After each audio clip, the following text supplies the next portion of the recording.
La Resortera.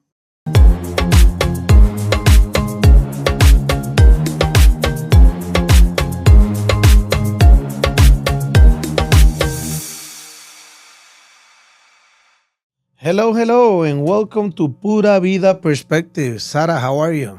I'm doing good. How are you doing? How was your week? I'm doing great. Pretty good. It's still raining, so bringing my umbrella everywhere. How's it been? Good. I'm going to do some errands after our podcast today. So I got my umbrellas, cleaned out my bodega, got them all ready to go. Got a nice big one in the car, ready for the San Jose weather. Yeah, well, I'm glad to hear that. I understand you want to remodel your daughter's room. Yes. So on my way here, I stopped by a furniture store. It's actually, I found it. Maybe you have some tips. Well, I guess it's too late. I already bought the furniture. I couldn't find kids' furniture. It was really difficult. And so I was like, I'm going to go to this place in person, actually see it. And I picked some things out. And I'm going to, paint her room. Hopefully I can get her out of the house for maybe on a sleepover. We can do it all overnight one of these days. So there's going to be a big surprise for Ksenia. It is. And I'm going to go to Pequeño Mundo, which we talked about in the past episodes, So I'm going to go to Pequeño Mundo, get some more decorations and, There's make a lot her... of stuff for her room there. Yeah. Super exciting. So Nice. Have you shown her the podcast? No, actually, no, I have not. I don't think she really knows a whole lot of what I do. A little bit. Yeah. It's kind of hard to explain. All right. So, well, first of all, once again, thank you for taking the time to do this with me. I've been having a lot of fun. I have too. I think it's been good. I've been enjoying, doing this, and it's really nice not only to show our perspective of different things here in Costa Rica, but it's fun sitting here and for 20, 30 minutes and do something different. Exactly. And we're on episode number 9 now. I think people are actually listening to us too. They are. I have a couple people that have texted me saying, hey, what you're doing is funny, or you guys have talked about some good topics. So it's good. So I hope, like the picture over there, people is listening to us. Yes. And I know that we're open to topics. If people do want to submit, hey, I'd love for you guys to chat about this, or we're definitely open to suggestions, because we get together and we think, of things that we think might be interesting for everyone listening. But really, who's better to hear it than the people that are actually listening as well? Right. So if people got any ideas, write us in our Instagram. Yeah, Instagram, please. Yeah, follow us on there. Follow us on all the stuff. Write us in Pura there. Vida Perspectives in Instagram. You can find us there, and you can, in any of the videos, or send us a DM saying, hey, why don't you guys talk about this and that? Exactly. Pura Vida Perspectives Podcast. Pura Vida Perspective Podcast. And there's a little underscore between all the words. Between all the words. Yeah. All right. So what are we talking about today? All right, today we decided we're going to talk about, visas and residency, because you and I each have our own unique stories, like you with your visa stories for the United States, which will be fun to hear. And then, I have my own visa residency story for here in Costa Rica, and I'm going to breeze through a little bit for anyone who doesn't know what the residency categories are. A lot of people don't, so I'm going to give a very, very, very abridged version of them. And then I'm going to talk about kind of my journey on it, because I know a lot of people's goal, if they want to be here in Costa Rica long-term, or short-term here on a vacation, they're going to be interacting with some kind of visa process or residency. Yeah. And at the end of the day here, it's what happened to me. It's actually a funny story. And I know for a fact that there's a lot of people that went through what I went, trying to get my visa back. And I heard stories about people that, apply for visas to go to the States and Canada, and they just got declined for a silly mistake. So I want to share a couple of stories on that. And while we were planning the podcast, you mentioned that some people don't know that Costa Ricans need visa to get into the States and Canada. Yeah, I've actually talked to a lot of people from the United States and Canada, and winter. Maybe they talk to a Costa Rican. So yeah, you can come visit me in the United States. And then, well, I need a visa for that. Really? I do talk to people who don't know that you guys have to go through this special process. Yeah. And honestly, it's not an easy one. They deny those way more often than they're going to accept them. This is for a lot of countries that have visas in order to enter the U.S. You have to really prove that you're going to return to Costa Rica. They need to see that you have assets, you have a real reason, real roots here in Costa Rica, that you're not just going to go to the United States and stay there. Exactly. So what was your story? I want to hear it because I know we caught a little bit of a glimpse in it in a past episode. So I think you're going to go into a little bit more depth. And Yeah. So here's the whole story, but little smaller. My mom took me to the States when I was 13 as an immigrant. And I lived out there for about 6-7 years. And then I decided that I didn't want to be in the States anymore. So I came back to Costa Rica. And a year later, I was doing nothing here in Costa Rica. So I said, I want to go back. And I got deported when I went trying to get back into the States. So they stamped my visa and say I could no longer go to the States for 5 years, I believe it was. So my visa got shut down.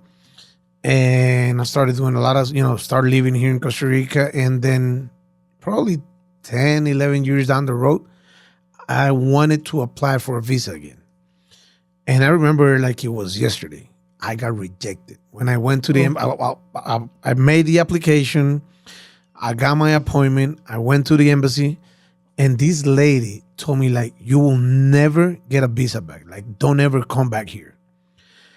Little that I know, and years later, I found out that it was because I did it all wrong. Oh, I was like, that's so sad. That's like really, you will never get a visa here ever. Like, no, when I got my visa back, I was like, where's she at? Where's she at? Look what I got. Yeah, exactly. Look at me now. So little that I know is that I did everything wrong. And I know for a fact that this happens to a lot of Costa Ricans. They just say, all right, I want to apply for a visa. Number one, applying for a visa in Costa Rica, just to get the appointment, it might take you a year. I know. They're like over a year out right now. A year to a year and a half. 2, don't do the application by yourself because you're going to waste your money. Probably you're going to mess up at some point, and that's when you'll get declined when you arrive.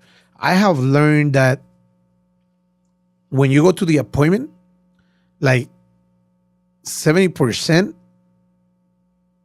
like the guy who the consul that that's with you in the appointment, like they already know 70% if it's gonna be positive or negative, and they just have to talk to you to make the final decision on whether you're gonna get it or not. So my number one advice is have someone that has knowledge filling out the visa applications. Like where I live, one of my neighbors, he does that. I have this girl that I know for quite a while. I have sent her over 30 people, and she like takes literally 3 hours to talk to them, make them like an interview, and help them how to be prepared for the visa. So I actually contacted her like about 2-3 years ago, and I was like, if you help me get my visa, you graduate. And what we did is she started interviewing me, and she was like, I want you to tell me thing by thing what happened, why you got deported, how it happened. And I told her like everything, no lies. Like I was completely straight up with her, telling her like my whole situation. And then I went to an interview like about a year later, and I told the guy that was interviewing me the exact same thing that was in the application. And well, my story was different because, I was deported and everything. So usually those interviews take like 5 minutes. Mine took like 25 minutes. Oh, wow. It was a long time. But they asked me the same question in 7 different ways because they wanted to see if I was lying at some point. So don't ever lie on the application, and don't ever lie to the consul. No matter what you did, if it's bad or real bad, always tell the truth. And thank God I got my visa. I mean, they did me a pardon, and they gave me a waiver, and now I'm able to go back to the States.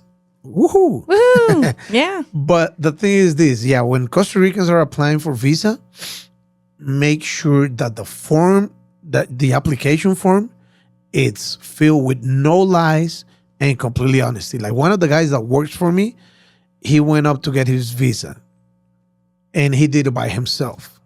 I told her, like, hire a girl. Yeah, I think you told me the same. Like, we're using them for my fiance, like the same company. Yeah. You gave me the contact. Yeah. Yeah. And he was like, no, I'll do it myself.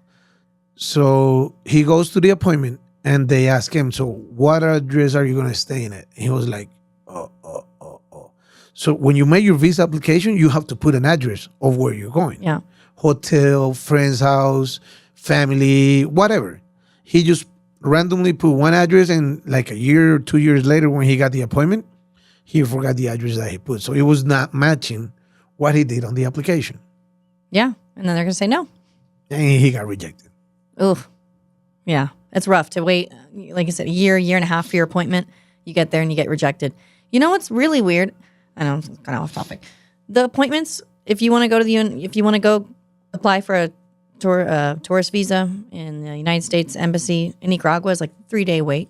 Really? Why is Costa Rica a year and a half? It's 3 days up there. I'm like, can you just go up there? Like, Maybe because there's a lot of people applying here. I guess. The line's long. I don't know. Apparently. I have no idea. Can you imagine 3 days? How wonderful that would be. Yeah, but how many people will be, going back and forth, or Yeah. just staying there? I don't know. The states got, their reasons for it. I'm pretty sure Yeah. there's something about that.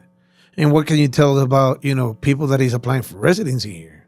So for residency, well, we have, Costa Rica has some different visas. You deal with them a little bit indirectly. I know with people who are renting cars from you, and a lot of them probably come in on their tourist visa. So Costa Rica has a tourist visa of 180 days. I'm just going to do a quick little rundown for you all. Okay, just to explain, people that travel here don't need a visa. They just allowed to get in for 180 days, right? When it's not that you have to apply for this visa ahead of time. You don't. So when you come into the airport, you're going to go to the tourist line, go through the line. You got your passport. You need to have you need to know where you're staying. You're going to need to have your entry, obviously, your entry ticket. Yeah, you just got there, right? You're going to have an exit ticket. That's really important. Don't come into Costa Rica without one. And people do tell me, well, Sarah, they didn't even ask me for anything. And I'm like, it's still worth it. Still worth it that you brought it all, because it just depends who you get. As you know, Okay. if you're going to the consulate in the U.S. Embassy in Costa Rica for your visa, depends who you got, what mood they're in. Yeah. Same with coming into Costa Rica customs, coming into the country. Depends who you get, what mood they're in. If they're hungry, it just depends. So you want to have everything prepared regardless. They can give you up to 180 days.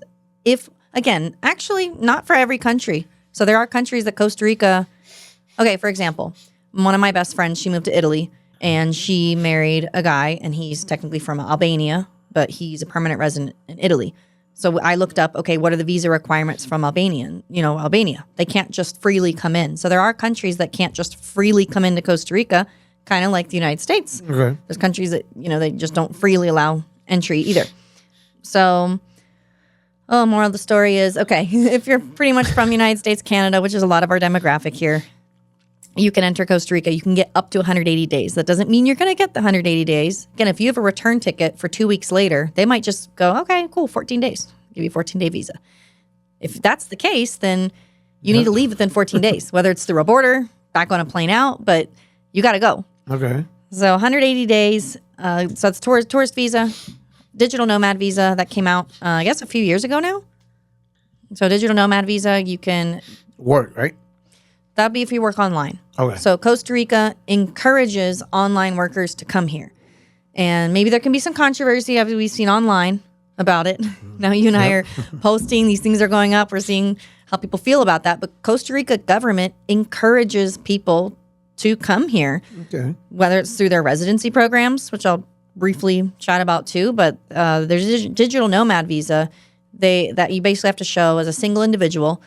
You have to work remotely, and that you make an income of at least $3,000 for the last 12 months. If you have a family, then the main filer would have to show an income of at least $4,000 for the last 12 months. And they look at your bank statements, and it has to be, they're going to see every month that at least that minimum amount has come into your account every month. Okay, so people that come with this type of visa, they don't need to leave every 180 days or so. No. So they don't need to leave every 180 days. And after the first year, if they've spent at least 180 days of that visa in the country, then they can go ahead and renew that for a second year. And they have to show the same income. So What happens if someone stays over the 180 days? I wouldn't recommend it, but technically you're not legal in the country anymore. But can you get out and come back? That's what I would do. I would do that for sure as quickly as possible. No. But what I'm saying is, what if I've been here for 200 days? Then I get out of the country. Would I have be in trouble to get back in? So I guess it can vary. Again, in these topics, I like to be really careful on how much I say because I'm not an immigration attorney. I guess it could be a fine. Could be that you can't come back. I mean, I guess the consequences could widely range. And I do have a personal story on that. I was illegal here one time. Oh, really? Yeah. I guess I don't know. I'm going to share this. Oh. I know. This is really taboo. So, Sarah being illegal in Costa Rica. So, okay. So how do you fix it? Or what do you do? I had a good reason. Okay. So I had just given birth. Again, so my daughter was born here in Costa Rica. I got pregnant a year after I moved. I'm sure more of the story will come out as our podcast goes on. So I'd given birth and my visa was probably due within like weeks after I just gave birth. I guess I should have gone before, but then I didn't want to make that big of a trip down to Panama when I was that pregnant. Okay. So I just said, you know what? At that point, priorities. I just didn't care. I was like, I'll figure it out after. Okay. So I gave birth, healed up, did all that stuff. And then I was like, all right, I need to, I was like, I'm pretty illegal right now. I'm like months illegal. I was months at that point. So what I did was I went down, I got a letter from, or I think I brought my hospital paperwork showing that I had given birth in case I was asked. Okay. And one of my neighbors, I was living in Uvita at the time, his wife was a lawyer. And I think they had to go down to the border for something. So they offered to take me because I didn't have a car at that point. Wait, did I? Where? I don't remember. Anyways, I went with them down to the border and she was a lawyer. So she was going to be with me just in case anything happened. So I kind of handed them the baby. I was like, all right, I'm going to go do the thing, do the round, check out of Costa Rica, check into Panama. Nothing happened. So again, it could depend. And I checked out of Panama, checked right back into Costa Rica. This was years ago. Nothing ended up happening. But in case I did have my hospital paperwork. Okay. So Ksenia stayed on this side. Yeah, she stayed on the Costa Rica side. And you just went by yourself. Yeah. So I was just, you can just kind of go in and out. So yeah, I guess that's my one story about becoming illegal in Costa Rica. Hopefully nobody judges me too hard about it.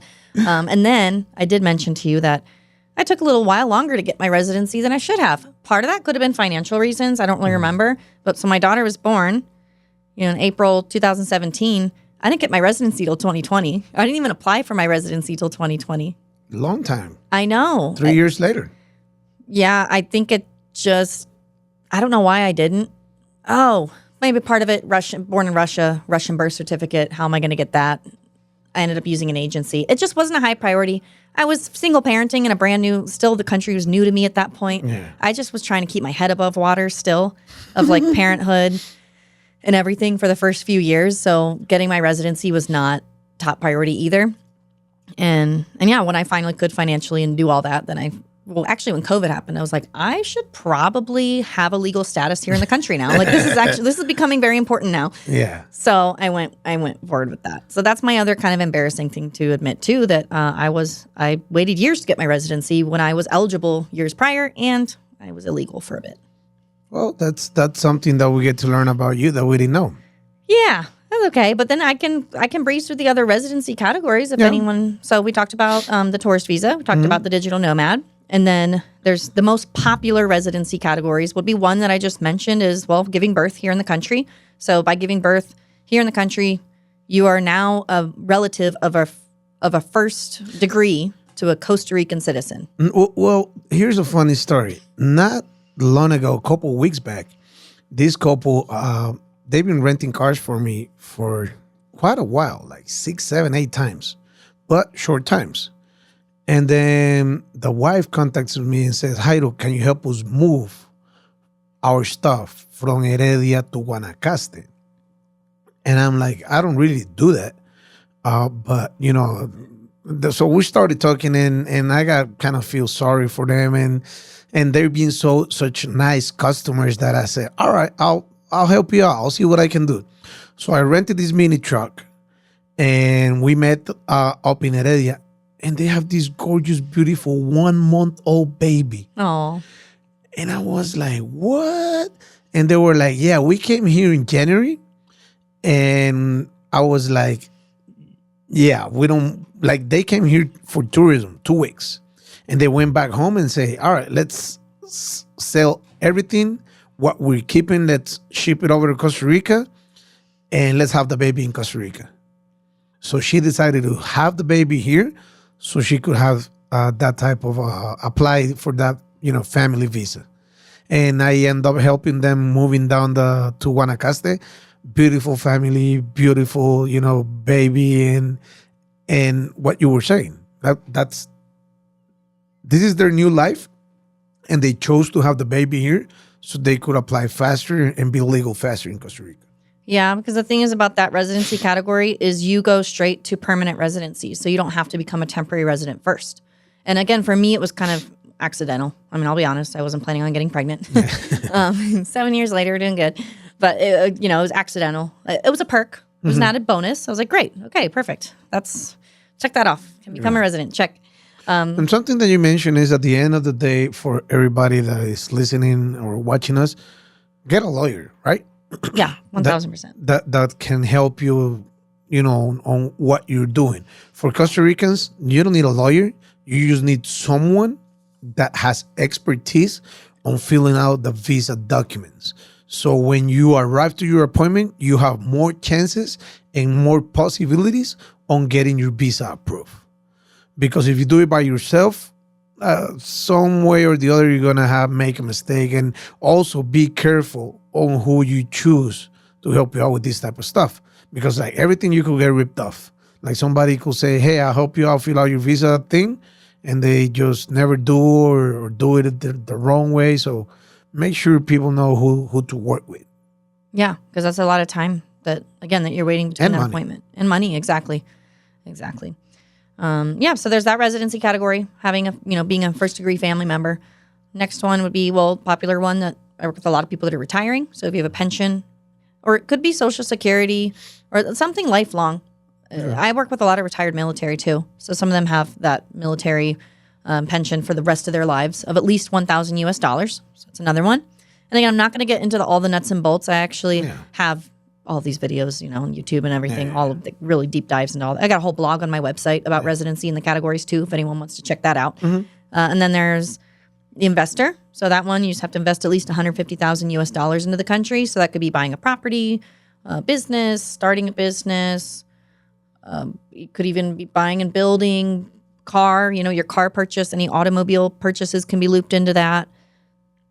So that's a good one. That's also really popular. And then there's another one called Rentista. That's a small investor. You have to show a guaranteed income of $2,500 US per month, but it can't be from income. So it can't be from working, like just from you having a job. It has to be maybe an annuity or dividends from an investment. Like it just has to be like guaranteed income.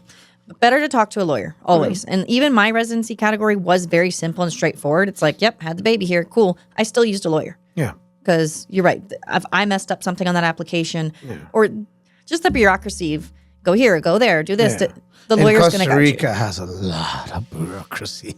Yeah. Let a lawyer guide you through it. Like I had a very simple, straightforward residency, and I'm still glad I used a lawyer to do it. And I would use a lawyer again. All right. So perfect. So again, we wanted to share our perspective on a little bit on this topic called visas and residency in Costa Rica.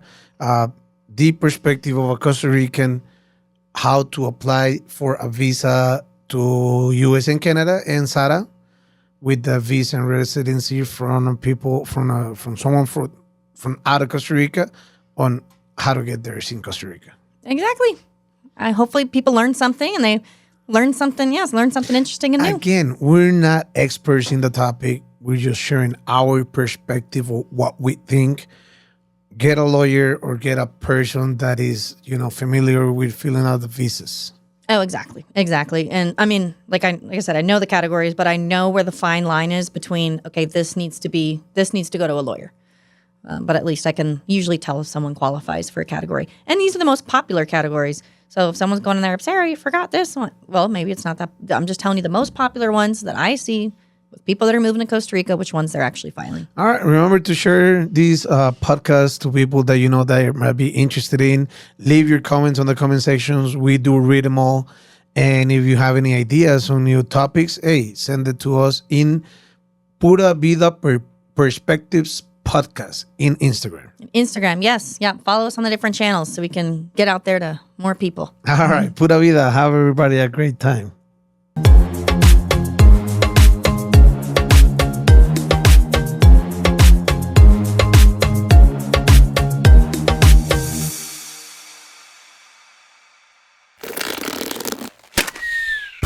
Esto fue una producción de La Resortera.